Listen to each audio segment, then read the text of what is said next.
We're seeing all sorts of disruption and uncertainty for organisations across the country, and no one knows what tomorrow could hold.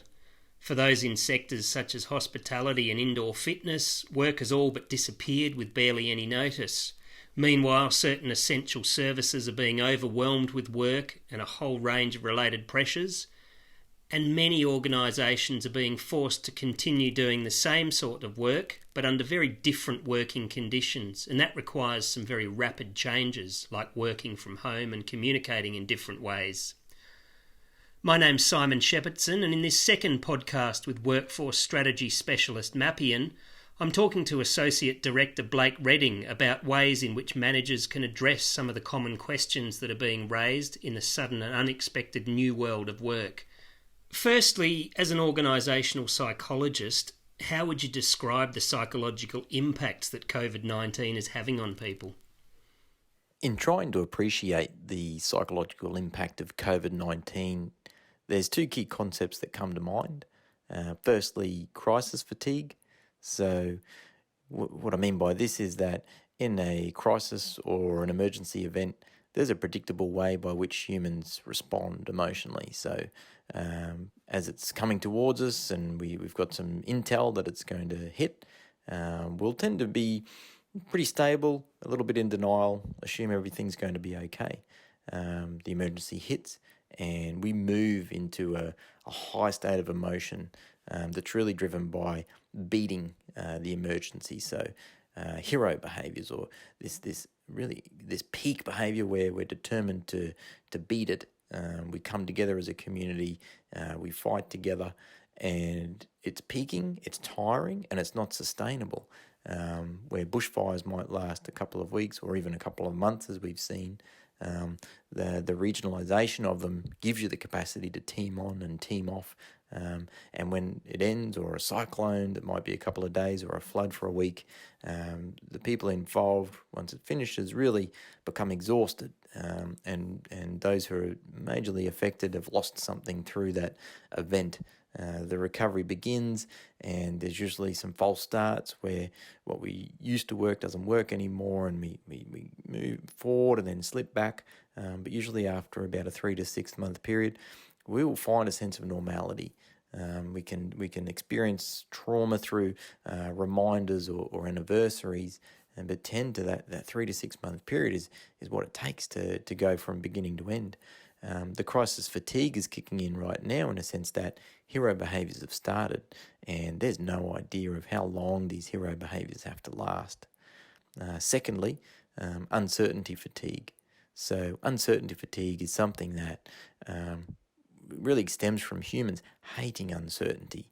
We love decisions, we love goals, we love clarity. So when we're in a situation where we are uncertain what COVID, we can't see it. It's at work, it's in the car, it's at the shops, it could be in our homes, it could be in our families' homes. What would happen if we were infected? What would happen if someone we loved was infected? How long are we going to have to be socially isolated? How secure is my job? There's no reference point that any of us have to try and make sense of this situation. So if we can't make sense of it, we're uncertain. And that's really also amplified by the level of media that's really pushing that sense of fear that creates this uncertainty.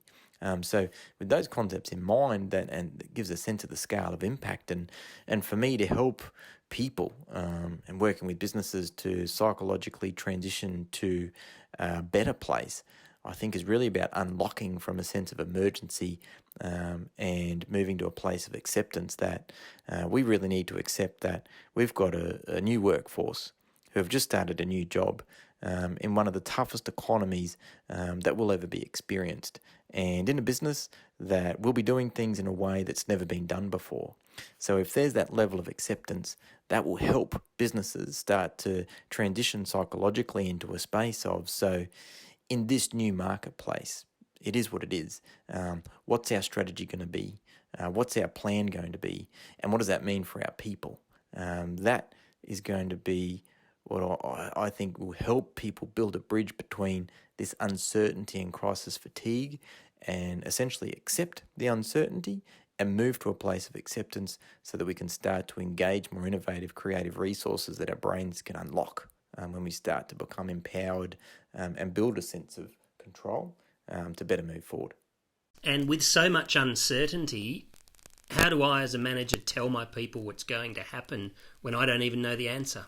The key piece of advice in any of these types of situations is to always tell the truth. All of us have a level of detector in us if what we're seeing, people saying and what we're hearing doesn't match well, which causes a sense of distrust, and nobody knows how long this is going to last. And so the key piece of advice is we express that. If we're leaders, managers, looking after a mate at work, and people are screaming for a sense of certainty, how long do I have to hang on for? Being honest about I don't know is the best that we can do right now. And having a schedule by which we're keeping to this sense of what do we know? That's that sense of this is what we do know, this is what we don't know, and trying to focus quickly into a sense of, and this is what we can control, and this is what we're doing right now. Well, it's obviously a massive change for everyone in just about every organisation, from the top down and the bottom up. How can managers handle the rapid transition to leading a remote workforce?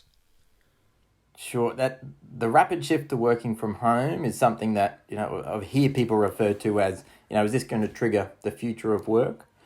One of the things that we think about in this context is that you're seeing a bit of a divide in organisations as well, where there are some people who have the capacity to work from home and others who don't. And in this sort of space of threat, that sense of division can become quite strong.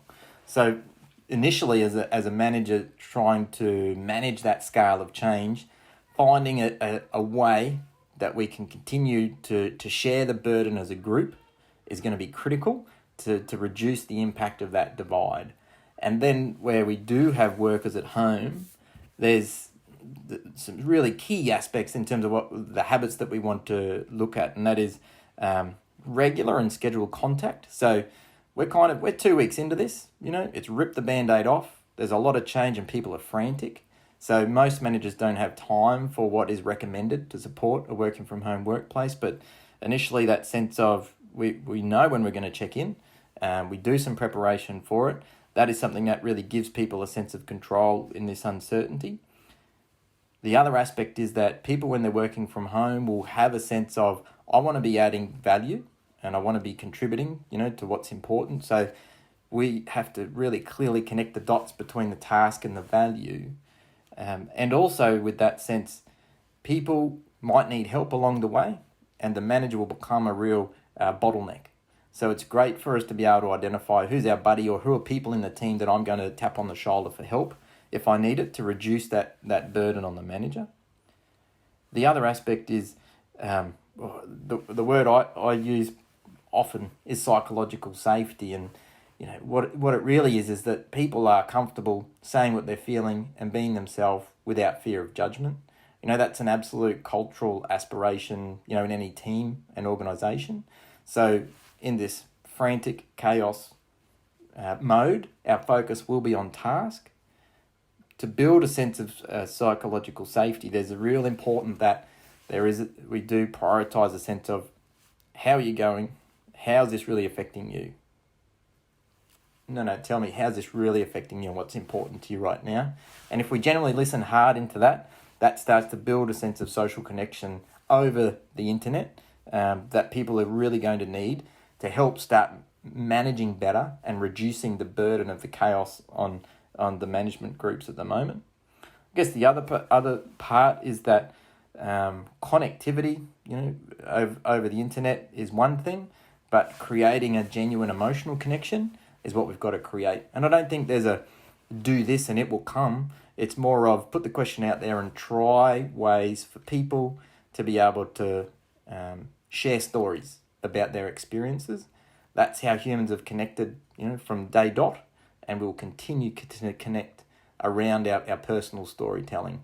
So that's an absolute priority to get in there. I'd say probably some teams may have shared stories between themselves, but it's unlikely to become a habit yet.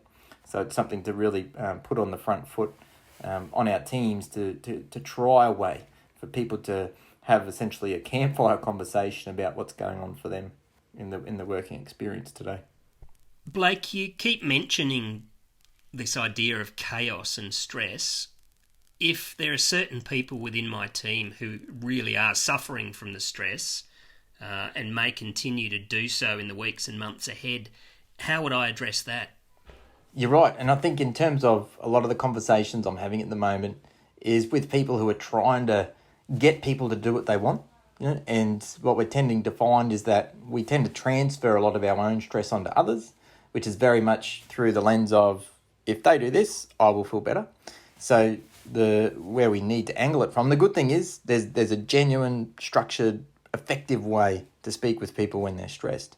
It just might not come naturally to all of us, and it's coming from this angle of empathy first. And I think this is something I'm very passionate about, where we see people in panic buying or hoarding goods, and there's a level of media hype to that, because in this marketplace, sex sells and so does fear, and fear is the currency that's really being pushed.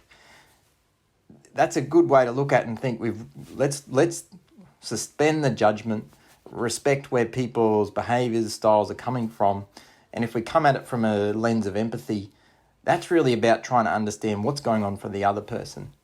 So where you might notice people are stressed by the way that they're behaving, that's their brain's way of expressing, I'm not comfortable here, I feel threatened and I'm unsafe.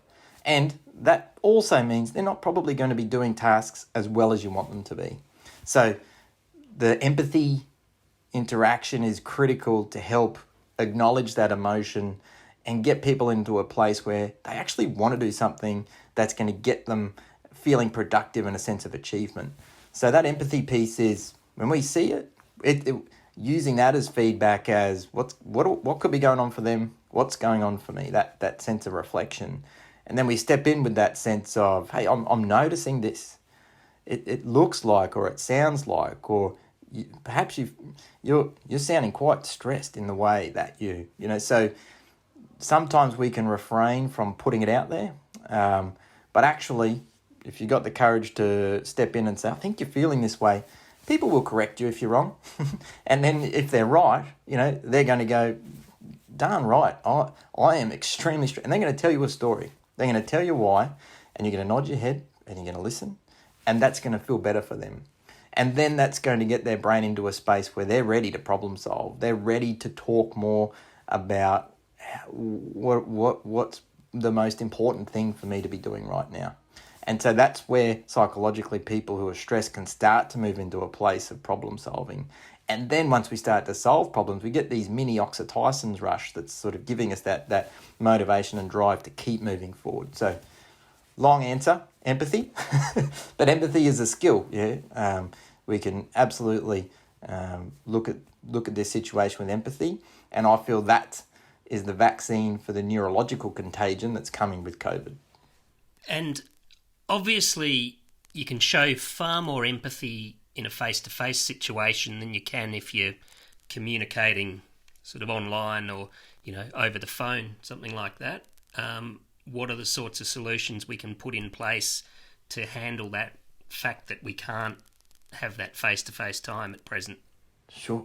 I think what it leans us towards is a sense of, when we're wanting to tap into somebody who might not be, performing where we want them to be, or their email tone, or the way by which they did or didn't check in at a meeting, or I guess the key thing is not acting as they usually would.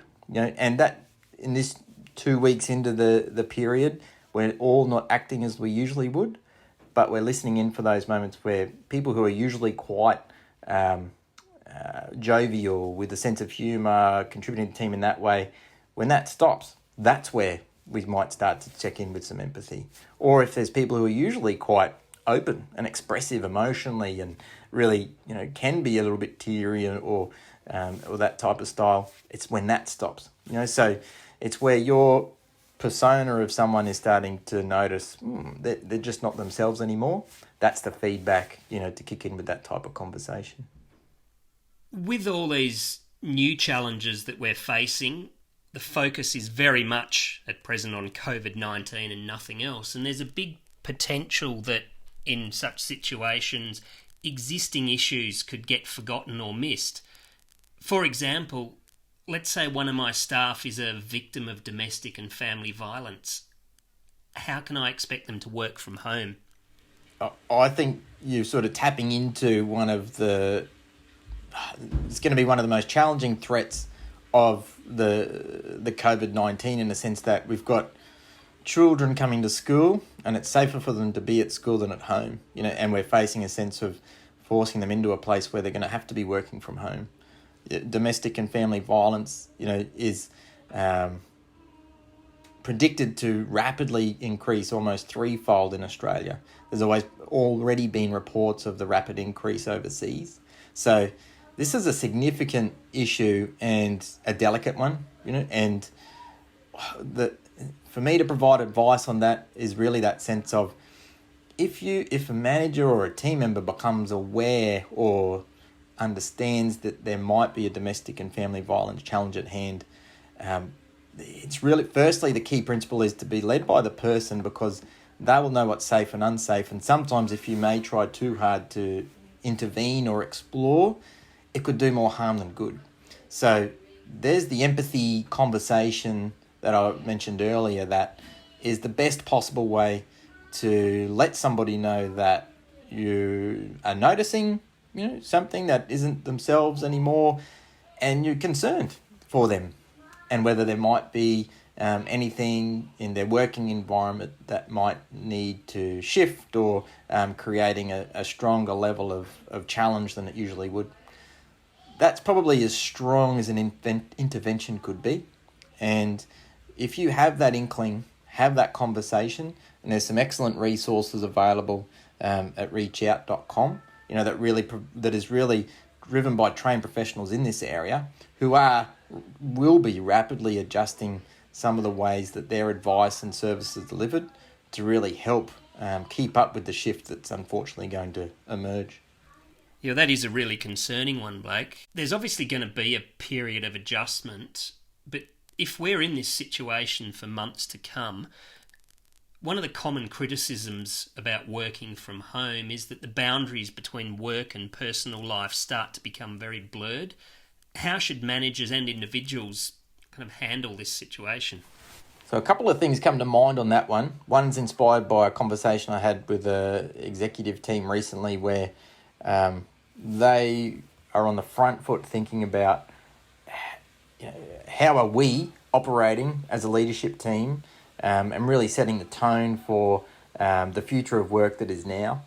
And what I'm getting at here is that one of the frames that was taken was more of a sense of, we could turn it into a problem, but the fact of the matter is we're 2 weeks into a unknown length of time, and the amounts of change that has already happened in the way that we work and how we communicate in 2 weeks means there's a hell of a lot more change coming. How are we going to lead this change towards the good side, And so it's not about trying to make opportunity out of a bad situation, but ask the question of, how can we lead this towards good? And in that sense, that's tapping into a really strong psychological skill of acceptance. So where we're in a situation where we can't change the environment around us, and we need to focus on what it is that we can control and what we can do. It's about accepting, what's actually going on around us. And that's going to be the key first step, that it is what it is. I can't change it. I can't fight it. So this genuine acceptance is going to be critical, both in mind and conversations that are stemming through from a business perspective. Then the other piece that is really critical, and again inspired by Adam Ferrier, who's a consumer psychologist, where sometimes you just got to behave first, and that will start to change your thinking and how you do what you do. And that's where we accept it, and then we identify, what are the really critical behaviours and boundaries that are going to make it work for me. And if we identify those, that's what we start to prioritise. We share them with our team, and we ask for help sticking to them. If they're working, new habits emerge and we actually start to grow. If they're not working, we shift and change them. And I think this is going to be absolutely critical, where the unintended consequences of social distancing and isolating ourselves into our homes. I think we're yet to see just how much that's going to affect ourselves, our children, our families. And so acceptance of what we can't change is critical to open up the brain to asking the questions about, so what do I need right now? And what can I do to get that as quickly as possible? Well, I guess, Blake, a prime example of that is the fact that you and I right now are working from home on opposite sides of the country. We're trying to record some quality audio for this podcast, but not in studio conditions. There's likely to be babies crying or dogs barking or flies buzzing around the room. Exactly. I think we're in a space where the transformation is unstoppable. If we try to stop it, we won't survive. This is a test of resilience from a sense of bouncing forward and adapting, accepting what is, and focusing on what's important. And I think also, the audiences that we're trying to reach, whether that's customers, shareholders, staff, they're all going to be very accepting of those things. And I think where you're seeing that sense of, we've been given what we've been given, and it will create opportunities, new lines of work with new lines of thinking. So because as a human race, we are extremely adaptable and can find a way to adapt and thrive through this. And I think it is that sense where, again, I get to speak with more leaders than team members. But in talking to people, it's that sense of in 2 years, 5 years, 10 years, everybody's going to remember 2020. Everybody's going to remember the team I worked with, the boss I worked for, the business I worked with. And so this is a sense of, what do we want to be remembered for? We're now in a space where we're making history. If we accept it and reflect on, what's really important for us as a community right now, and if that starts to drive our decision making and our actions, it will be good history. Yeah, thanks for those really useful insights, Blake. If employers are looking for more information, where can they go? For us, as a team of psychologists and employer advocates, we're really trying to put together science-driven, evidence-based information and publishing it on our website, so mapien.com.au, so Mapien, mapien.com.au, and if you search for that on LinkedIn, you'll also come across our page. Well, thanks again for your time, Blake. The only thing that is certain at this point in time is that there's some very uncertain times ahead. So we'll check in with Mapien again on a regular basis and get more updates as they come to light. Thanks, Simon. Thanks for the opportunity to share. And no doubt in a month's time, we're going to have a different sense of reality. So take care.